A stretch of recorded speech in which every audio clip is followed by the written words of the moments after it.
네, 윤 대통령 탄핵 심판 선고가 늦어지면서 민주당이 마은혁 재판관 후보자 임명에 대한 압박을 이어가고 있습니다. 문영배 헌재소장 권한대행과 이미선 재판관의 퇴임이 최대 변수로 떠오른 가운데 선고 시점에 대한 관심이 쏠리고 있는데요. 관련 내용과 오늘 오후에 사생활 논란 이후 처음으로 공식 석상에 나오는 김수현 씨 이야기 양지민 변호사와 함께 나눠보겠습니다. 어서 오세요. 안녕하세요. 네. 마은혁 재판관 후보자 임명하라는 압박이 정치권에서 이제 여러 가지 그 형태로 나타나고 있는데 우원식 국회의장은 권한쟁의 심판을 청구했던데요. 이게 어떤 의미가 있는 겁니까? 우원식 의장이 한덕수 권한 대행을 상대로 권한쟁의 심판을 제기를 한 것입니다. 이전에도 최상목 대행에 대해서 비슷한 이제 심판 제기가 있었는데요. 마찬가지의 취지로 보시면 되겠고요. 그러니까 한덕수 대행이 지금 직무에 복귀한 지 한 일주일 가량 되었는데 네. 이미 마은혁 재판관에 대해서 임명을 하지 않는 그러한 부분에 대해서 헌재에서는 위헌적인 요소가 있다라고 판단이 되었음에도 불구하고 일주일 동안 직무 복귀 이후에 임명을 하지 않다 보니까 이 부분에 대해서 이제 임명을 촉구하는 의미를 담아서 심판 청구를 한 것으로 보이고요. 여기에 더불어서 가처분이라든지 그리고 승계 집행문도 함께 넣었습니다. 승계 집행문이라는 것은 사실은 뭐 받아들여질 실익이라든지 가능성은 굉장히 낮아 보이기는 하지만 최상목 대행에 대한 결정을 자동적으로 이 한덕수 대행에도 효력이 미치게끔 승계하게 자동적으로 승계를 인정해달라고 해서 승계 집행문도 첨부를 했는데요. 네. 이 부분에 대해서는 전례가 없다 보니까 사실 인정되기는 좀 쉽지 않습니다. 일각에서는 이 우 의장의 권한쟁의 심판 청구가 이제 마은혁 재판관의 어떤 임명을 보류할 그 시간이나 명분을 줬다라는 분석도 있거든요. 어떻게 보세요? 그렇죠. 왜냐하면 한덕수 대행 입장에서는 이미 헌재에서 위헌으로 판단이 된 바 있기 때문에 네. 사실 본인도 이 임명을 보류하고 있지만 그래도 정치권으로부터 느끼는 여러 가지 이제 본인의 책무라든지 좀 압박이 있었을 것으로 보이는데요. 지금 이렇게 권한쟁의 심판이 제기가 됨으로써 한번 헌재의 판단을 받아보자. 헌재 판단이 나올 때까지는 내가 임명을 보류할 수 있는 뭔가 명분이 생기게 되는 것이죠. 왜냐하면 이렇게 권한쟁의 심판이 제기된 이후에는 혹시나 뭐 위헌이 아니다라고 판단될 여지도 있다 보니까 네. 한덕수 대행 입장에서는 일단은 그래도 이 헌재의 판단이 있기까지는 시간은 좀 벌었다라고 좀 볼 수가 있겠고요. 그러다 보니까 일각에서는 이렇게 권한쟁의 심판은 제기를 한 그 자체에 대해서 오히려 한 대행에게 좀 명분을 마련해 준 것 아니냐라는 이제 목소리도 나옵니다. 네, 헌재가 안 그래도 요즘에 상당히 일이 바쁜데 윤석열 대통령 탄핵 심판 선고 지금 기일도 잡지 못하는 상황인데 어떻습니까? 그럼 권한쟁의 심판 청구에 대한 그 결론을 윤 대통령 선고 전에 뭐 내놓게 될까요? 어떻게 예상해 볼 수 있을까요? 그럴 가능성은 굉장히 좀 낮아 보입니다. 지금 헌재에 따르면 권한쟁의 심판을 제기한다라고 해서 그것이 헌재에서 바로 가서 속전속결로 뭔가 기일이 잡히고 이런 건 아니고 예. 오늘 그 주심 재판관의 지정이 있을 예정이다라고 지금 밝히고 있는 상황이에요. 그래서 윤 대통령의 선고와 비교를 해보자면 윤 대통령은 이미 변론도 종결도 됐고 지금 선고가 굉장히 임박했다라는 관측이 많은 반면 권한쟁의 심판의 경우에는 아직도 그 첫 발을 떼지도 못하고 예. 있는 그런 상황으로 보이고 기일 지정까지도 이미 이제 시간이 조금 많이 남았고 기일 지정된다라고 하더라도 1회 기일로서 변론 종결을 할지 아니면 이어갈지 이런 변수들이 남아있기 때문에 헌재 입장에서 윤 대통령 선고를 뒤로 미루고 이 권한쟁의 심판에 집중하게 될 가능성은 낮아 보이고요. 예. 그렇기 때문에 시간 순서로 보자면 윤 대통령의 선고가 먼저 있고 그 이후에 권한쟁의에 대한 판단이 나오게 될 것으로 예. 보입니다. 네. 권한쟁의 심판이라는 게 이게 나중에 결과가 나오면 그 결과에 대한 강력한 강제력 같은 게 있습니까? 그러니까 권한쟁의 심판은 이러한 국가기관 사이의 권한 침해가 발생했을 때 네. 그러한 권한 침해 행위가 위헌적이라는 것을 우리 확인해달라라는 의미입니다. 그렇기 때문에 앞서서 최상목 대행의 사례에서도 보셨듯이 이것이 위헌이라고 판단이 되더라도 네. 실제 이것을 강제할 수 있는 조항이 없는 상황입니다. 그래서 만약에 가정이긴 하지만 이 한덕수 대행에 대해서도 헌재 재판관 구성권이라든지 국회의 그러한 권한을 침해한 행위가 있기 때문에 이렇게 마은혁 재판관에 대해서 임명을 하지 않는 것은 위헌이다라는 판단이 나온다라고 하더라도 네. 한덕수 대행에게는 그러한 위헌적인 소지가 있으니까 어서 임명을 해야 된다라는 메시지로 전달이 될 뿐 이것을 언제까지 임명을 해야 된다라든지 강행을 하게 될 가능성은 낮아 보이고요. 다만 지금 가처분 신청이 함께 들어가 있기는 한데 네. 그 부분에 대해서 판단이 어떻게 나오는지에 따라서 조금 변수는 남아 있습니다. 그러니까요. 가처분 얘기하셨는데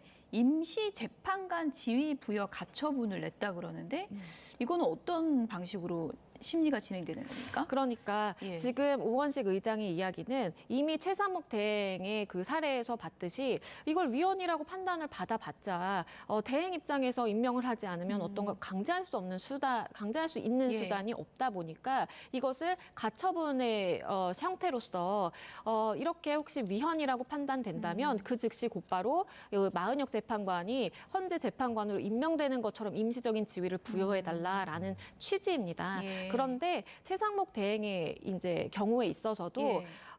이 그때 권한쟁의 심판에서도 위헌임을 판단해 달라라는 것과 더불어서 임명의 효과가 발생하도록 해달라라고 해서 함께 청구가 들어갔는데 예. 그 임명 부분에 대해서는 실질적으로 헌재가 임명권을 행사하게 될 수 있는 우려가 있기 때문에 이 부분에 대해서는 받아들이지 않았거든요. 그러니까 헌재의 뭐 권한이 아니다 이렇게 판단을 한 건가요? 맞습니다. 예. 권한쟁의 심판의 대상도 아닐 뿐더러 만약에 헌재에서 그렇게 임시적인 이러한 임명의 효력을 발생시킬 수 있을 만한 그런 지위 확인을 해준다면 실제로 임명권을 행사하는 것이 될 수 있기 때문에 이 부분에 대해서는 받아들이지 않았습니다. 네. 그래서 이번에도 한덕수 대행에 대해서 권한쟁의 자체에 대해서는 심리에 당연히 들어가겠지만 거기에 추가로 더불어서 자동적으로 승계를 해달라든지 아니면 가처분 형태로서 임시적인 지위를 마 재판관에게 부여 효력을 부여해 달라라든지 이런 것들은 받아들이지 않을 가능성이 매우 높습니다. 네. 이런 가운데 민주당 초선 의원 모임에서는 이 국무위원 줄탄핵을 하자라는 어떤 그런 의견도 나왔습니다. 현재 6명을 더 탄핵을 하게 되면 그러니까 국무회의 자체를 무력화시킬 수 있는 그런 가능성이 있는 상황인데 이게 현실적으로 좀 실현 가능성이 있는 얘기입니까? 그러니까 그 의지는 뭐 민주당에 달려 있다라고 봐야 되겠습니다. 현실적으로 가능할 수 있다라고 볼 수밖에 없는 측면이 네. 지금 원래 이러한 국무회의의 그 구성원은 21명으로 구성이 되어 있습니다. 대통령과 총리 그리고 장관급 국무위원들인데요.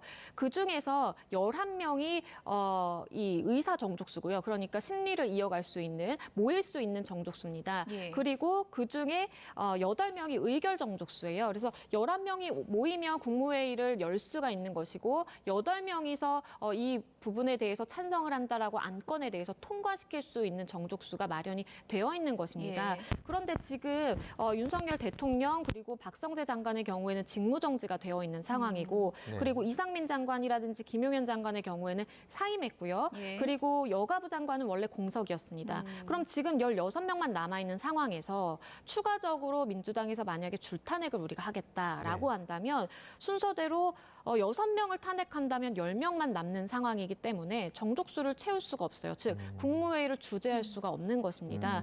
국무회의를 열어서 우리나라의 법안 공포를 한다라든지 아니면 거부권 행사에 대한 뭐 의결을 한다라든지 이런 것들을 할 수 있는데 그러한 부분에 대해서 국무회의가 열릴 수 없기 때문에 국무회의가 실질적으로 무력화된다라고 이제 보는 것이 맞겠고요. 만약에 그런 상황이 예. 발생한다면요. 그런데 이 부분에 대해서 만약에 그러한 상황이 생기더라도 민주당 입장에서는 그러한 역할을 국회의장이 대행하면 된다라고 지금 주장을 하고 있는 상황입니다. 네. 뭐 현실화 될지는 좀 봐야 되는데 어쨌든 지금 뭐 6명만 더 탄핵을 하면 국무회의는 열리지 못한다. 그런 상황이 될 수 있다는 건데 국민의힘에서는 그래서 이제 국무회의 열리는 요건을 우리가 바꾸면 된다 또 이렇게 맞받아치고 있는데 그게 뭐 시행령이나 이런 걸로 바꿀 수 있는 거예요? 그러니까 지금 국무회의 규정의 경우에는 시행령, 그러니까 대통령령이 맞습니다. 그래서 원칙적으로는 한덕수 대행이 국무회의를 열어서 의결 정족수라든지 의사 정족수를 바꿀 수가 있어요. 그래서 지금 11명이서 모여서 우리가 개회를 할 수 있는데 이것을 2명으로 바꾸자. 그러면 2명은 정말 최소한의 보루잖아요. 네. 그러면 우리가 국무회의를 무력화시키는 것을 막을 수 있다라고 해서 국민의힘 입장에서는 이거를 아예 아예 규정을 개정을 해서 우리가 빨리 대응을 해야 된다 선제적으로라고 이야기를 하고 있는 상황입니다. 네. 지금 또 민주당에서는 헌법재판관의 어떤 임기와 관련된 법률 개정안 이야기도 좀 나오고 있는데요. 지금 임기가 6년으로 돼 있는데 이걸 더 연장해서 더 늘리려고 한다라는 얘기가 나오는데 이것도 가능합니까? 이 부분은 현실적으로 가능성이 좀 낮아 보입니다. 네. 왜냐하면 과거에도 사실 이런 사례가 있었습니다. 2012년에 헌재법 개정안이 이제 올라왔던 적이 있었는데 이게 마찬가지의 내용이에요. 만약에 후임자가 임명되지 않으면 임명시까지 직무 수행을 남은 재판관들이 지속하고 임기가 연장된다는 것으로 본다라는 내용이었는데요. 이 부분에 대해서 법제처가 헌법에 보장되어 있는 임기 6년에 위배된다라는 부분과 네. 그리고 이 임기제도의 취지에 반한다라고 해서 이 부분은 위헌적인 소지가 있다라고 이미 과거에 판단을 한 바 있거든요. 네. 물론 법제처의 이러한 의견에 대한 개진이 어떠한 뭐 강제력이라든지 아니면 뭐 법안 개정을 뭐 막을 수 있는 것은 아니지만 이미 법제처에서 그러한 판단이 나왔던 만큼 이번에도 비슷한 내용의 취지이기 때문에 실제로 이것이 통과된다라든지 아니면 성사될 가능성은 좀 낮아 보입니다. 네. 어쨌든 뭐 정치권의 핵심 쟁점이 마은혁 재판관 후보자를 뭐 임명해라 이 부분을 놓고 여야가 지금 공방을 벌이고 있는 그런 상황인데 만약에 마은혁 후보자가 임명이 된다면 어떻습니까? 윤석열 대통령 탄핵 심판 선고 전에 뭐 참여를 같이 할 가능성이 높은가요? 아니면 좀 현실적으로 어려워지는 건가요? 그런데 이 변수가 사실 실현 가능성이 굉장히 높다라고 보기는 좀 어려운 측면이 만약에 마은혁 재판관 임명이 된다면 변론 재개를 해야만 사실 이 선고라든지 어떠한 헌재 일정에 참여를 할 수 있습니다. 그냥 선고에만 참여할 수는 없는 거잖아요. 맞습니다. 그렇죠? 선고에만 참여할 수 없고 왜냐하면 한 번이라도 단 한 번이라도 심리에 참석을 한 바 없기 때문에 반드시 변론 재개를 해서 이러한 이 마은혁 재판관이 심리에 함께할 수 있는 기회가 주어져야 되는 거예요. 그런데 변론 재개라는 것이 사실 간단치 않은 것이 양측에 그러니까 국회 소추위원단과 윤 대통령 측에 이러한 변론 재개를 한다라는 것을 통지를 하고요. 다시 기일을 지정을 해야 되고요. 그리고 실제로 이 사람들이 또 모여야 됩니다. 그런 걸 고려를 하면 4월 18일이라는 또 나머지 2명의 이 헌재 재판관들의 퇴임과 시기가 또 맞물릴 수 있어요. 아니면 네. 훌쩍 지나갈 수가 있습니다. 그러면 마은혁 재판관을 임명한들 2명이 빠지기 때문에 사실은 이것은 또 7명 내지는 6명이 될 여지가 있어서 헌재가 과연 이런 부분까지 염두를 해봤을 때 과연 이러한 4월 18일이라는 기점을 넘겨서 선고하게 될지 좀 그 가능성은 좀 낮아 보이기는 합니다. 네.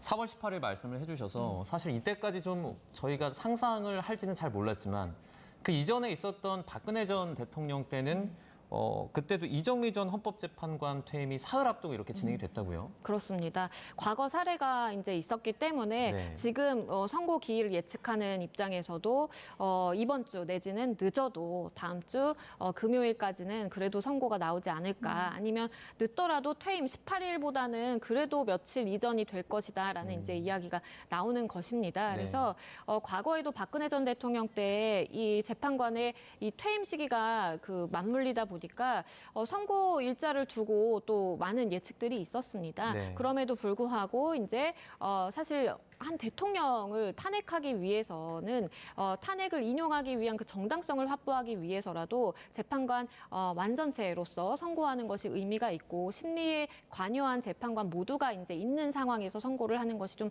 맞다라는 판단에서 그렇게 사흘 앞두고 선고를 하는 사례가 있었습니다. 네. 뭐 4월로 달력이 넘어가 보니까 이제 날짜가 몇 개 없는데 헌법 재판관들이 어떤 결정을 할지 좀 봐야 될 것 같고요. 이재명 대표 얘기를 잠깐 해보면 대장동 재판 증인 출석이 이제 요청이 됐는데 4번째 오늘 불출석을 했다고 하거든요. 어떤 조치가 내려지게 되는 겁니까?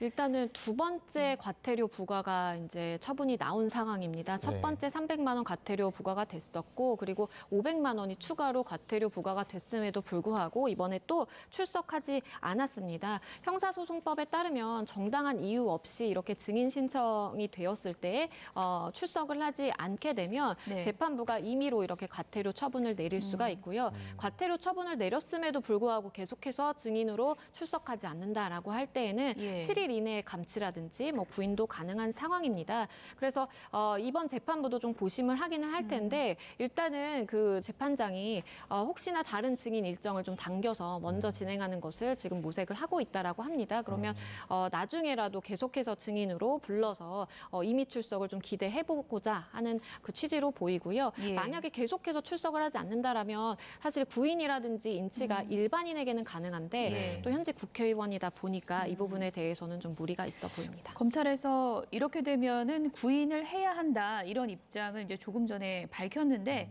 실질적으로 뭐 정치인에 대해서 이런 조치가 내려진 전례는 없습니까? 과거 사례는 좀 예. 없다라고 보는 것이 맞겠고 왜냐하면 예. 지금 구인이라는 것은 어떠한 인신 구속이 된다라는 것은 아니지만 그럼에도 불구하고 나의 어떠한 인신을 법정으로 어쨌든 인치를 해오는 그런 과정이기 때문에 이것이 국회의원의 불체포 특권과도 맞닿아 있는 부분이 있습니다. 예. 그래서 그런 부분에 대해서 법원 입장에서도 아직도 명확하지 않은 그러한 판단으로 이것을 우리는 할 수 있다라고 해서 구인을 하게 되었을 때 혹시나 불체포 특권을 침해한 것이다라는 판단이 나올 수도 있다 보니까 좀 조심스러운 부분이 있습니다. 네. 그 오늘 재판 불출석을 했잖아요. 이에 대한 어떤 조치는 언제쯤 나옵니까, 이게?